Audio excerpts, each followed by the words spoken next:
Cristiano Ronaldo 2026 world കപ്പിലേക്ക് അല്ലെങ്കിൽ ആ ഒരു ടൂർണമെന്റിലേക്ക് വരവറിയിച്ച മത്സരം എന്തായാലും കഴിഞ്ഞിരിക്കുകയാണ്. ഉസ്ബെക്കിസ്ഥാനെതിരെ 5 ഗോളിന്റെ ജയമാണ് പോർച്ചുഗലിനുള്ളത്. ആധിപത്യം തന്നെയായിരുന്നു എന്ന് വെച്ച് കഴിഞ്ഞാൽ ദി ഡെസ്ട്രോയിഡ് ഉസ്ബെക്കിസ്ഥാൻ. അങ്ങനെ അല്ലാതെ വേറൊന്നും പറയാൻ പറ്റില്ല. അപ്പോൾ എന്തായാലും ആ മാച്ചിൻ്റെ 3 പോയിന്റുകൾ ചെയ്യണം എന്ന് പറഞ്ഞ് എനിക്ക് ഒരുപാട് മെസ്സേജ് വരുന്നുണ്ട്.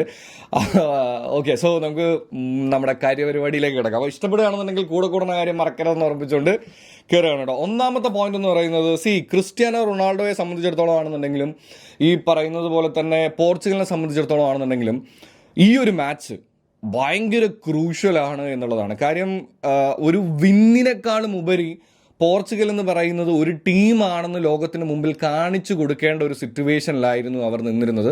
ആൻഡ് അത് അവർ തുടക്കം മുതൽ മത്സരത്തിൻ്റെ അവസാനം വരേക്കും അവർ കാണിച്ചു എന്നുള്ളതാണ്. എസ്പെഷ്യലി ആ ഒരു കോർഡിനേഷനും കാര്യങ്ങളും അവരുടെ അണ്ടർസ്റ്റാൻഡിങ്ങും മനസ്സിലാക്കണം എന്നുണ്ടെങ്കിൽ സെറ്റ് പീസുകളിൽ അവർ ചെയ്തിട്ടുള്ള കാര്യങ്ങളൊന്നും എടുത്ത് നോക്കിയാൽ മതി. ഗംഭീരമായിരുന്നു എന്നുള്ളതാണ് കേട്ടോ.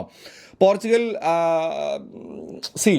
കമ്പാരിറ്റീവ്ലി ഈ പറയുന്ന പോലെ തന്നെ ഉസ്ബെക്കിസ്ഥാനെതിരെ തോൽക്കും എന്നൊക്കെ വിചാരിച്ചിട്ടുണ്ടെന്നുണ്ടെങ്കിൽ that's like maybe because നിങ്ങൾ ഫോളോ ചെയ്യാത്തതിൻ്റെ പ്രശ്നമായിരിക്കാം. പക്ഷെ എന്നാൽ പോലും ഈ പറയുന്ന പോലെ തന്നെ 5 ഗോളിന് വിജയം എന്നൊക്കെ പറയുന്നത് ഇസ് ലൈക്ക് കംപ്ലീറ്റ് ഡോമിനൻസ്.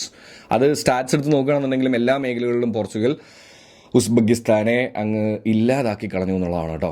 രണ്ടാമത്തെ point, player of the match Cristiano Ronaldo. പുള്ളി മറ്റേ ഇതിൽ പറഞ്ഞ പോലെ തന്നെയാണ് ഐ എം ബാക്ക്. അതിന് ഐ എം ബാക്ക് എന്ന് പറയേണ്ട ആവശ്യമൊന്നുമില്ല. പുള്ളി എവിടെയും പോയിട്ടൊന്നും ഉണ്ടായിരുന്നില്ല. പുള്ളി ഇവിടെയൊക്കെ തന്നെ ഉണ്ട്. പക്ഷെ എന്തായാലും അത് എനിക്ക് തോന്നുന്നു കുറച്ചധികം ആൾക്കാരിലേക്കാണ്. ആദ്യം മത്സരം കഴിഞ്ഞ് കഴിഞ്ഞപ്പോൾ ഫാൻസ് അടക്കം പുള്ളിയെ സംശയിച്ച് തുടങ്ങിയിരുന്നു എന്നുള്ളതാണ്. ആൻഡ് നിങ്ങൾ എന്നെ ഹെയ്റ്റർ എന്ന് വിളിക്കുമെങ്കിലും എനിക്ക് തോന്നുന്നു ഞാനാണ് അത്രയും കോൺഫിഡൻസിൽ വീഡിയോ ചെയ്തതെന്ന് തോന്നുന്നുണ്ട്.